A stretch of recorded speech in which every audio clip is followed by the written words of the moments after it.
Finance Minister Nirmala Sitharaman presented the Union Budget 2025, allocating over 6.8 lakh crore for defence, including 1.8 lakh crore for military modernization. This marks a 9% increase from last year, aiming to boost India's military capabilities and self-reliance. Joining us today to discuss the defence budget is Mr. Ashish Rajvanshi, who is the CEO of Adani Defence and Aerospace. Mr. Rajvanshi, appreciate your time. Do you feel this budget meets India's defence requirements, especially in light of credible threats? Marya, thank you. First, congratulations to Government of India for a progressive budget. There's a lot of positivity on the streets today. Specifically talking about the defense budget, I think we need to go a little bit deeper, both on the wider geopolitics, what's happening, and the ecosystem within the country.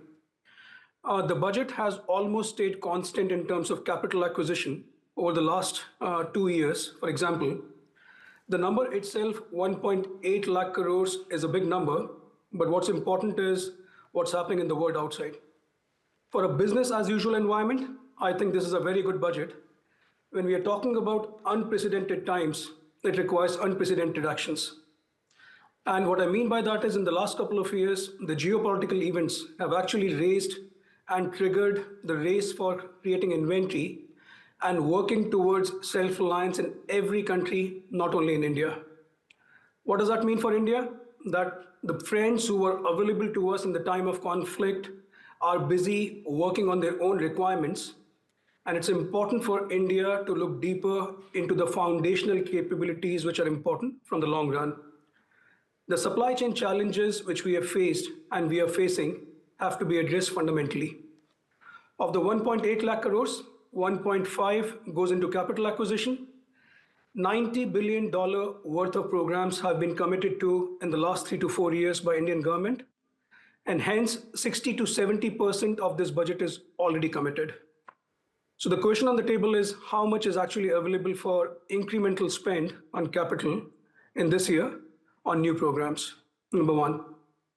Number two, it's not only about programs, it's important to understand, let's take example of ammunition. And one of the key ingredients or raw material which goes into ammunition is propellant. Today, India has a limited base and source of propellant, which can actually put a stock and the non-availability of this critical raw material when required.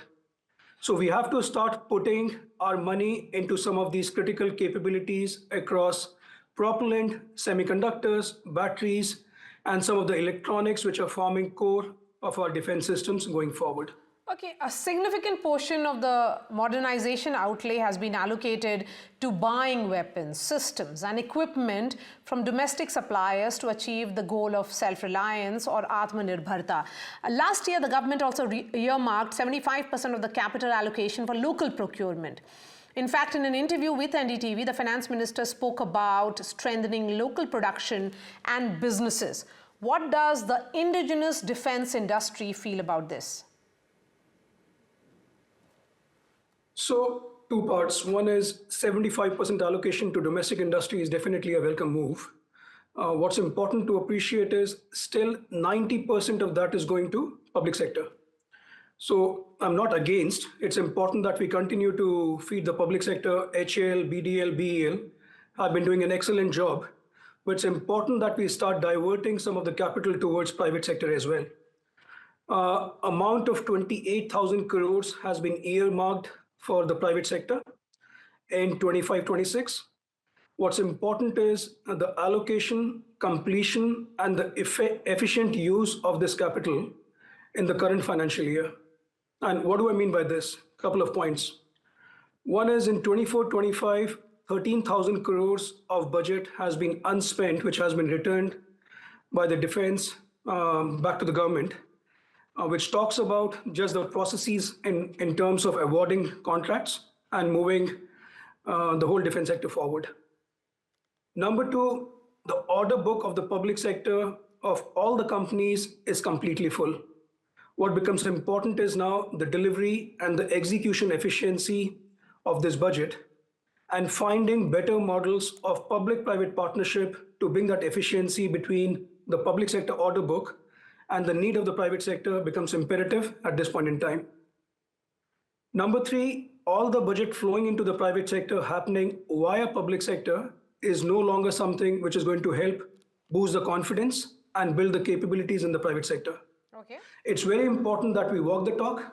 We give that opportunity to the private sector to be at level playing field with the public sector and start diverting a bigger amount to the private sector, assuming public sector has already met their needs and requirements. Okay, Mr. Rajvanshi, my last question to you.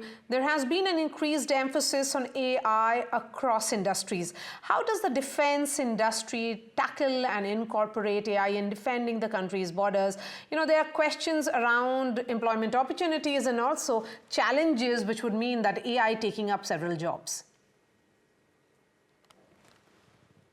So, Marya, AI has become like a buzzword which is being used in every industry. What's important to appreciate is it AI which is chasing a problem, or are we actually solving a problem for the forces using AI? So for me, AI is another technology and an enabler which is facilitating and trying to help solve the previous problems in a more efficient manner. What do I mean by that? Let's take an example of intelligence and surveillance. Every platform which we are using today is a flying platform, for example, unmanned aerial vehicles. Very important element as part of our surveillance. But end of the day, someone is sitting in front of the laptop, watching the screen 24/7 and identifying potential threats.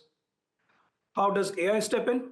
AI actually helps facilitate how do we move away from this 24/7 surveillance, provide something which is more insightful at the senior level within a couple of minutes, couple of seconds, the points of interest which have been identified, and give actionable, tangible areas which can be used by the seniors for taking actions.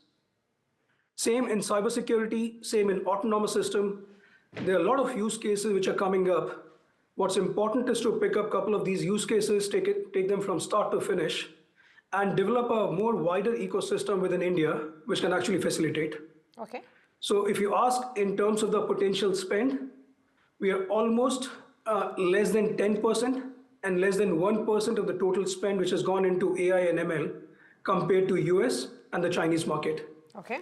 The customers have started to appreciate. For example, we have introduced AI in a couple of our products, both in UAVs and our arms, for example, and there's a positive traction from the customer that this is something which is actually helping move away from terabytes and terabytes of data into something which is much more manageable. So if you ask me, from surveillance, offensive, cybersecurity, autonomy, the application of AI is huge. The number of startups in India which is working in this area are also very promising. We just need to give them the right platform, support them with the right contracts, and see this whole area fructify. All right, Mr. Ashish Rajvanshi, thank you so much for your time here on NDTV.